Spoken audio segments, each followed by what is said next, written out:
Big news out of GDC this week as Google has announced their plans of entering the streaming market with their new platform. And I'm just sitting here going, I guess that's going to be our topic for today, folks.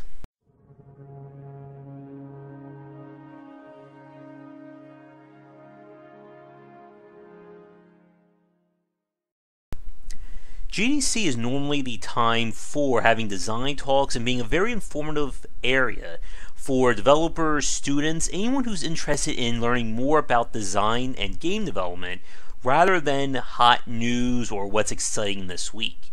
So for Google to come along and unveil things like this has been a very interesting discussion. But we're going to talk a little bit more about this and why I'm not exactly too thrilled about this one way or the other. So, the official name is Stadia, something along those lines. And this is not a console, but a streaming platform. Now, you'll know what that means. Typically, when we play a video game, be it console, PC, smartphone, Switch, whatever, the hardware in your hands obviously runs that device or runs that game. If your PC isn't powerful enough to run, Doom Eternal at max graphics, it's going to have some slow down or not work properly. But that's the nature of having a hardware focus.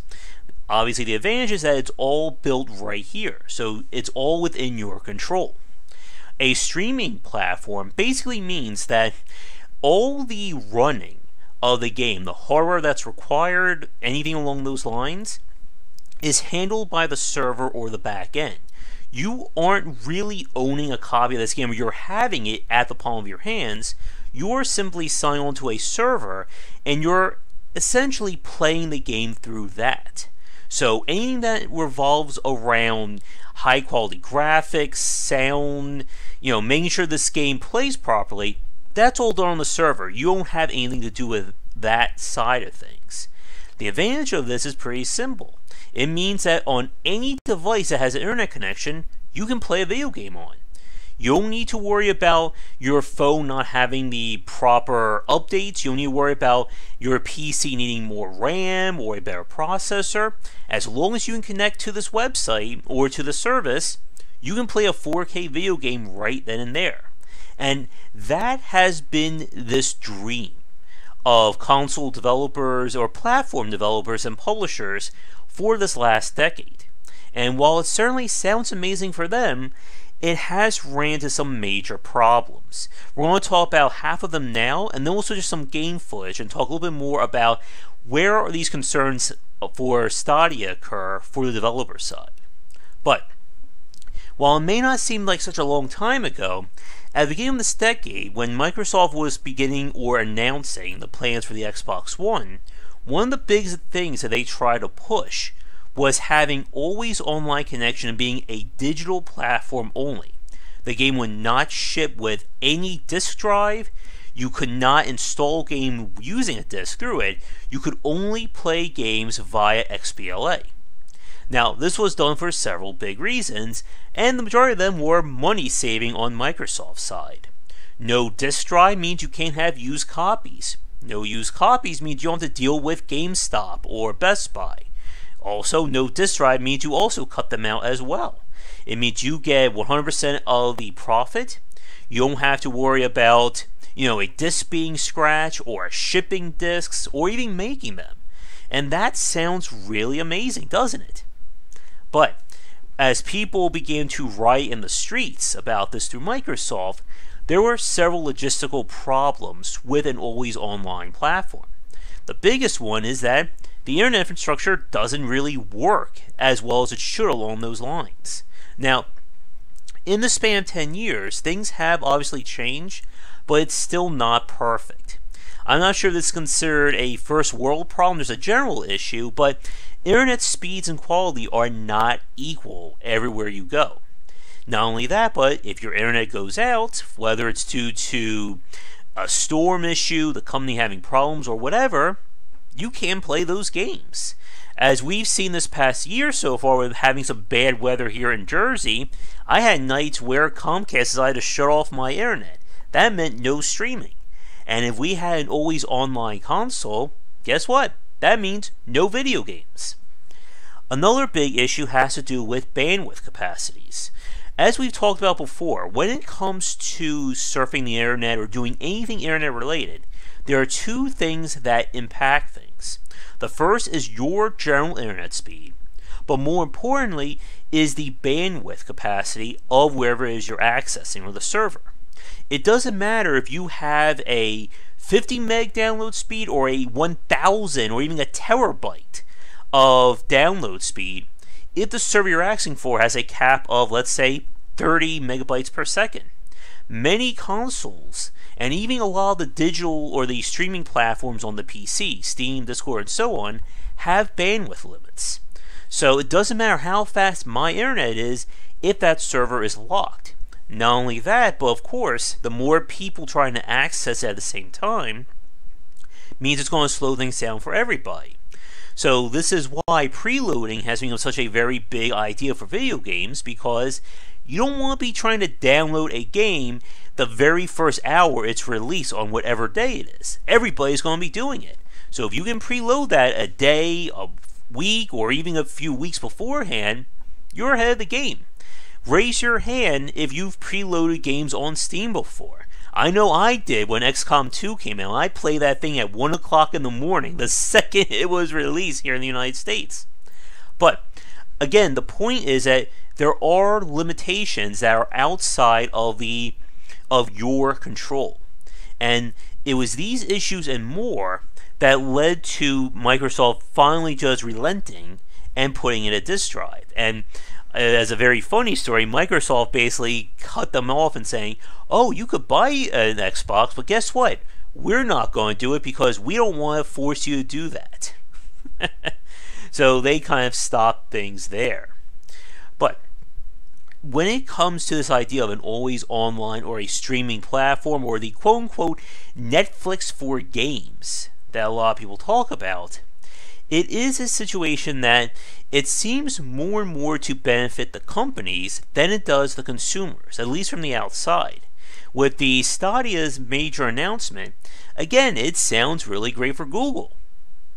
But Google is not a game developer, nor are they a game publisher. And even though they've announced that they have, I think, a studio, I think it's being run or held by Jade Raymond, that doesn't really mean much when it comes to actually making something that will get people or get developers interested in supporting. And with that, we're going to do a quick break and shout out to our Patreon backers, and we're going to talk a little bit more about what the concerns are about the Stadia from the console or from a developer's point of view.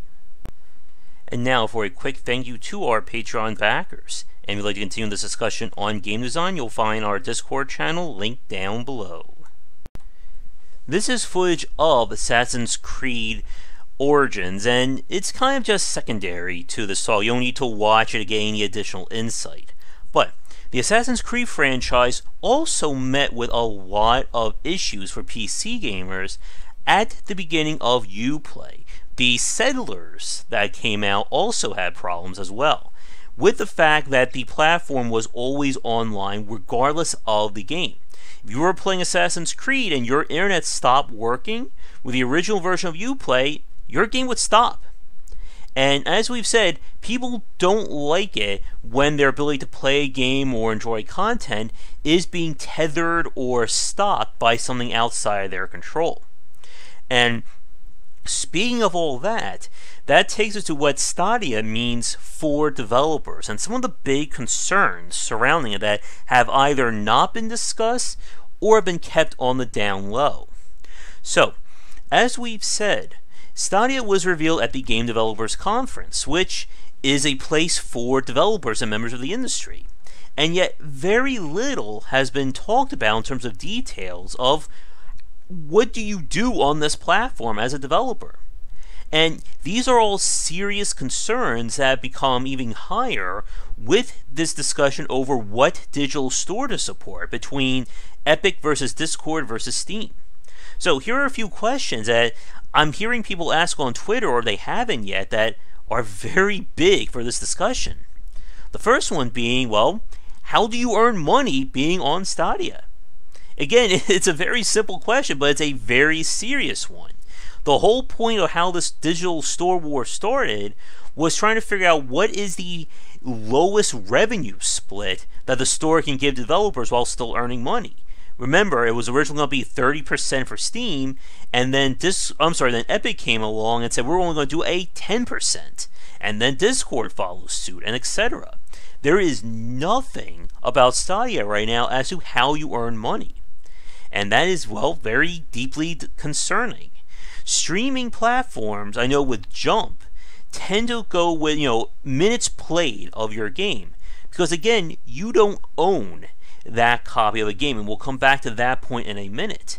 But from a developer standpoint, if you were only getting paid if, let's say, 60 minutes of playtime a month of your game happens, well, that is kind of, completely out of your control.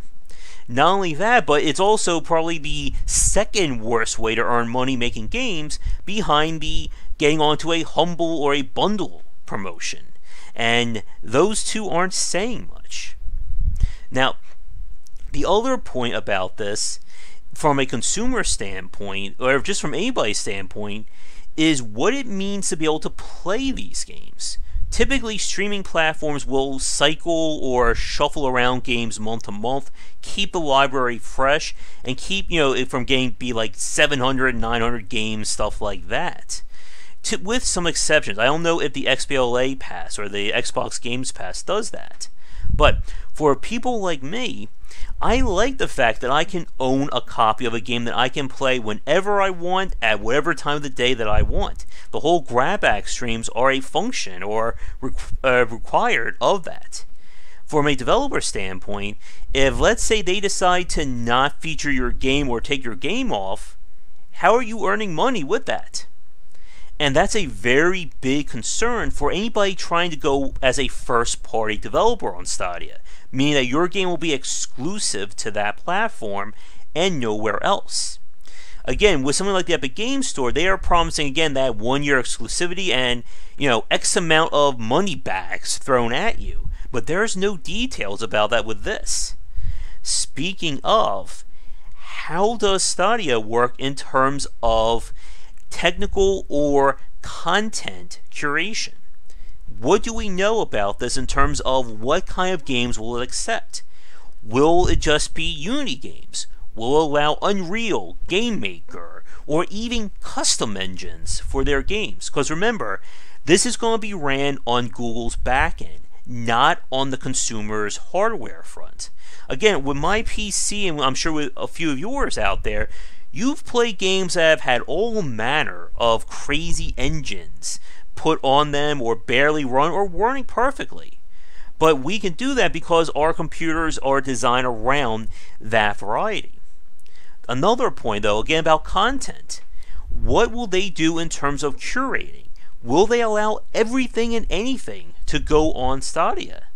Or will they curate? And if they do curate, how are they going to do it? What if they say that we will not allow any games that deal with sex, or anything that has to do with visual novels, or violence, or religion? There was a time, again, in the late 80s into the 90s, that Nintendo had absolute control over the market, and they made sure that you either played ball with them, or your game was not going to get released. And nobody liked that period of time. And with this as a platform, there are so many questions that are left unanswered from a developer standpoint. Again, if you are trying to focus on this, betting your whole livelihood on it, what if Google decides that it's not making money and we're going to cancel it? As a very weird comparison right now, or very weird circumstance, this same week Google has announced that they are finally killing their social platform, Google Plus, and that if you don't download that stuff, guess what? That's all gone. So what if you work on a game for Stadia for a year, 2 years, and just before you decide to release it, they announce, well, it hasn't earned the money we expected, we're canceling the whole thing. What do you do then if your game was built exclusively for the hardware in mind for Stadia? Or if you put it on there and then the service gets canceled and you don't have it on any other stores because you thought it was going to be exclusive to that. There's just so many mysteries left unanswered right now that declaring Stadia as being the future of video games or the death of games is very premature. And I think for myself and for people who want to focus on this discussion, I think we're still going to keep an eye out on what's shaking up with Discord, Epic, and Steam, and kind of leave Google to do their own little thing right now. Who knows, maybe we'll hear some big announcements at E3 2019. But for right now, there's just not a lot here. With that said though, thanks for watching today's Industry Insight. Be sure to come back for daily discussions on game design here and on game wisdom, where he's in the art and science of games. Until our next video, have a great night. If you're looking for a book on design, my first title, 20 Essential Games to Study, is out now. It is available where most books are sold, and it comes in paper, hardcover, or digital copies. This is the perfect book for anyone interested in learning about game design, whether you are a student, enthusiast, or just a fan.